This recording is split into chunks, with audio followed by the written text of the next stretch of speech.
Hello everyone, आज की video बहुत ही ज्यादा इंटरेस्टिंग होने वाली है क्योंकि हाल ही में इसरो ने चंद्रयान 3 को लॉन्च किया है। इसलिए ये पूरी वीडियो चंद्रयान 3 के ऊपर होने वाली है। तो बिना कोई देर के हुए चलिए स्टार्ट करते हैं इस वीडियो को।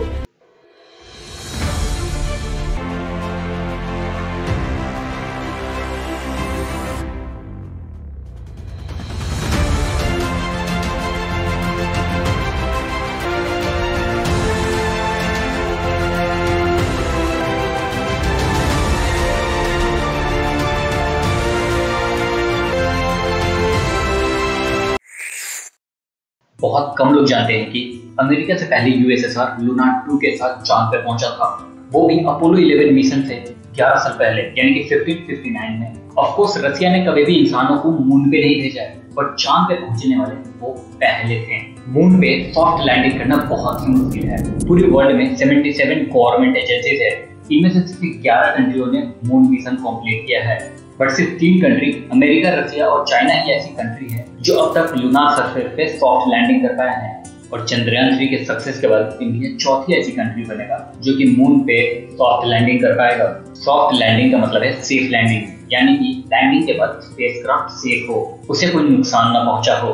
सॉफ्ट लैंडिंग काफी इंपॉर्टेंट है क्योंकि एक बार अगर प्रूफ हो गया कि इंडिया सॉफ्ट लैंडिंग कर सकता है तो इंडिया काफी सारे इंटरनेशनल प्रोजेक्ट ले सकता है। मून का डिस्टेंस अर्थ से 3,84,400 किलोमीटर है, जहाँ पर रॉकेट को पहुंचने में सिर्फ 3 दिन का समय लगता है। अगर मून पे जाते वक्त स्पेसक्राफ्ट का रास्ता गलती से भी डिफ्लेक्ट हो जाता है, इतने कम समय में उसे कंट्रोल करना और उसके रास्ते को करेक्ट करना ज्यादा डिफिकल्ट हो जाता है। और इससे भी ज्यादा डिफिकल्टी तब आती है जब स्पेसक्राफ्ट को कैलकुलेटेड टाइम फ्रेम में लैंड नहीं कराया जाए। बेसिकली स्पेसक्राफ्ट की स्पीड के बेसिस पे स्पेसक्राफ्ट लैंडिंग का टाइम एस्टिमेट किया जाता है, यानी कि स्पेसक्राफ्ट का रास्ता चेंज करो या ना करो, वो क्रैश होने ही वाला है।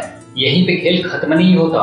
सपोज अगर इस टाइम में टचडाउन स्टार्ट भी कर दिया तो बाकी चीजें भी हैं जो लैंडिंग में प्रॉब्लम क्रिएट करेगी, जैसे कि उस लैंडिंग साइट का local atmosphere. And the negative point is moon पे कोई एटमॉस्फेयर ही नहीं है, जिस वजह से सारा का सारा लोड थ्रस्टर पे चला जाएगा।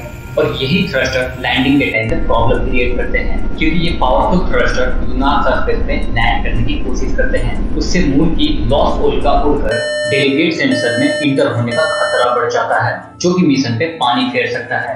2008 में चंद्रयान 1 के जरिए हम मून पे पहुंचे तो जरूर थे, बट वो एक मून इम्पैक्ट प्रो था जिसने हार्ड लैंडिंग की थी। ये भारत का पहला मून मिशन होने के कारण 11 साइंटिस्ट लाए गए थे, जो कि यूएसए, यूके, जर्मन, स्वीडन और बुल्गारिया में बनाए गए थे।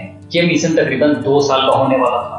जब चंद्रयान 1 चांद पे पहुंचा तो सबसे पहले उसने पानी की खोज की, बट द सैडेस्ट पॉइंट है चांद पे रोवर नासा वालों का था, इसीलिए सबसे पहले डाटा यूएसए पहुंचा, जिस वजह से सारा क्रेडिट नासा वाले ले गए और इंडिया के हाथ फेलियर लगा। चंद्रयान 1 को भी फेलियर का सामना करना पड़ा था, जिससे उनकी 2 साल की मेहनत 8 महीनों में बर्बाद हो गई।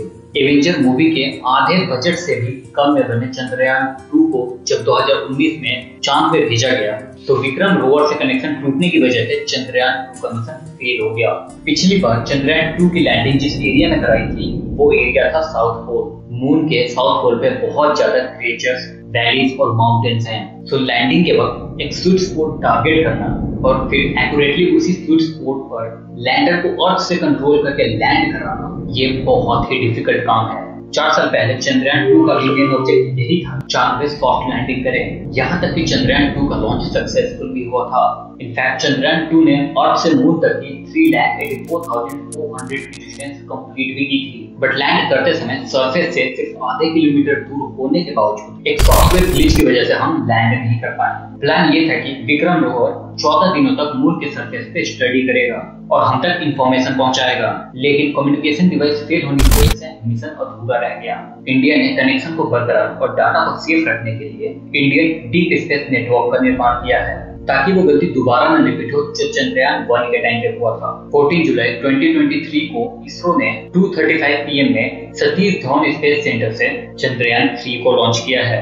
इस बार उनका मेन मकसद ही सॉफ्ट लैंडिंग कराना है, जो कि चंद्रयान 2 के टाइम पे उन्होंने ट्राई किया था, बट मिशन अनफॉर्चुनेटली फेल हो गया। इस बार साइंटिस्ट पूरी कोशिश करेंगे कि चंद्रयान 3 का लैंडर डैमेज ना हो। चांद के सदर्न पोल पे 24/7 अंधेरा ही रहता है और जब दिन भी रहता है तो सिर्फ ओरिजिन पर ही सन दिखाई देता है।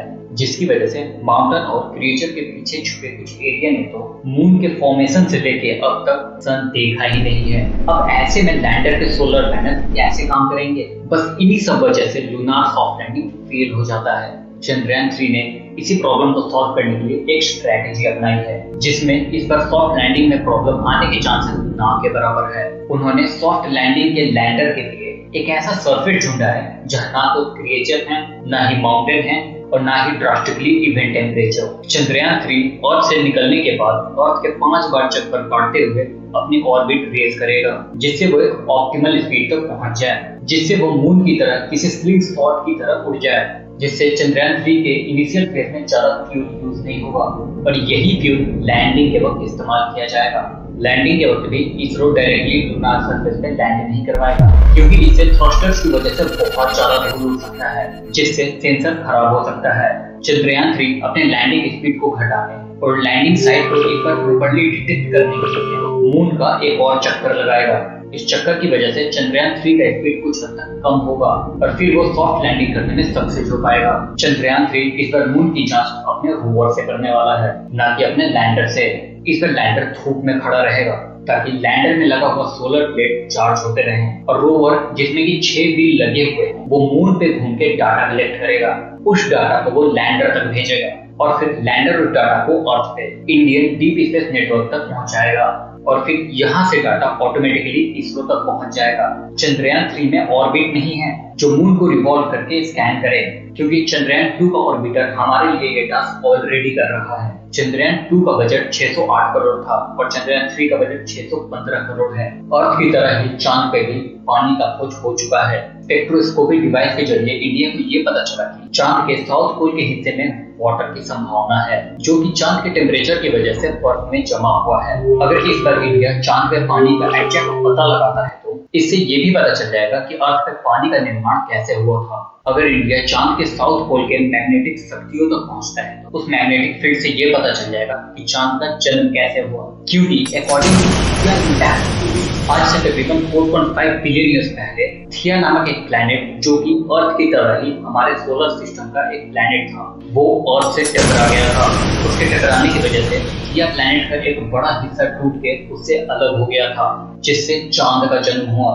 अगर ये थ्योरी सच है तो इंडिया प्रैक्टिकली इस थ्योरी को प्रूव करके दुनिया के सामने लाएगा। एक बार चंद्रयान 3 सक्सेसफुली लैंड हो गया तो उसके बाद लैंडर में से रोवर को डिप्लॉय किया जाएगा, जो लेजर इंड्यूस्ड ब्रेकडाउन स्पेक्ट्रोस्कोपी से मून के सोल पे पड़े केमिकल कंपोनेंट एक्साइट कर देगा। इससे उन केमिकल में से अलग अलग वेव्स लाइक अल्फा और एक्सरे निकलेंगे, जिन्हें रोवर पे लगे अल्फा पार्टिकल्स एक्सरे स्पेक्ट्रोमीटर से डिटेक्ट करके एनालाइज करेगा, ताकि मून के साउथ पोल पे सोल का कॉम्पोजिशन क्या है ये पता किया जा सके, ताकि मून का एटमॉस्फेयर कितना थिक है ये पता लगा पाएगा। और इतना थिन क्यों है इसको भी डिकोड करने को ट्राई करेगा। पहले तो लोगों को लगता था कि मून में एटमॉस्फेयर ही नहीं है, लेकिन रिसेंट स्टडी से पता चला कि मून के 10 किलोमीटर के एल्टीट्यूड तक बहुत ही थिन आयनोस्फीयर या फिर चार्ज पार्टिकल से भरा एक हल्का सा एटमॉस्फेयर लेयर है, जिसके एग्जिस्ट करने का एक्यूरेट रीजन किसी को नहीं मालूम। इसके अलावा मून पे अर्थक्वेक डिटेक्ट करने के लिए लैंडर पे इल्सा डिटेक्टर फिट किया गया है और लॉन्गमूर प्रोब यानी कि एलपी भी लगाया गया है, जो कि सन से आते ही प्लाज्मा वेव को डिटेक्ट कर पाए। अगर चंद्रयान 3 का मिशन सक्सेसफुल होता है तो उससे भारत पहला वो देश बन सकता है जो अर्थ के क्रिएशन और इवोल्यूशन से जुड़ी थ्योरी को प्रैक्टिकली प्रूव करके दिखा सकता है, क्योंकि साइंटिस्ट के अकॉर्डिंग मून के साउथ पोल स्पेक्ट्रोस्कोपी के जरिए दिखाया है कि वहाँ आइस के फॉर्म में मौजूद मॉलिक्यूल्स बहुत ज्यादा है। वहाँ के क्रेटर में जमा पानी अर्थ और चांद जब से पैदा हुए थे तब से ही वहाँ पे मौजूद है। जय हिंद।